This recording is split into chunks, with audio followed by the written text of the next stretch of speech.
What if I told you that President Mahama just promised to walk away from power in 2028, even when so many African leaders are rewriting the constitution to stay longer? You see, President John Dramani Mahama has reaffirmed that he will not appear on the ballot in 2028. He says Ghana's two-term limit is non-negotiable, and this might sound like politics as usual, but here is why it is actually a huge step for Ghana's democracy and the economy. You see, in West Africa today, we've seen presidents in Guinea, Ivory Coast, and elsewhere extend their stay in power by changing the rules. These decisions often spark chaos, protests, and even coups.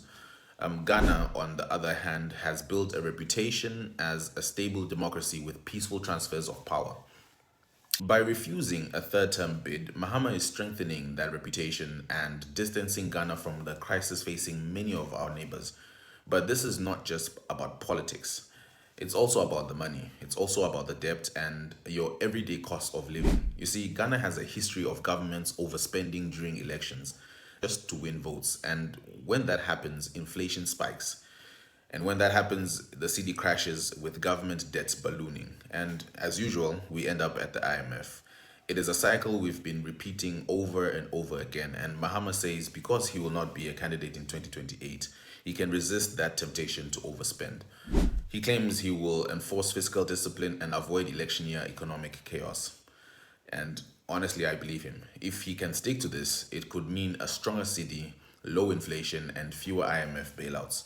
That is the kind of stability that investors will be looking for. Now, here is what I think. This pledge is not just about following the constitution, it is also a political move. For months, the opposition has accused Mahama of plotting to overstay his welcome. By announcing he is out of the 2028 race, he flips the script and presents himself as a statesman above partisan games. This is ingenious and it is smart politics, but it also sets up a very big test. You see, Mahama's trip to Singapore makes the story even more interesting.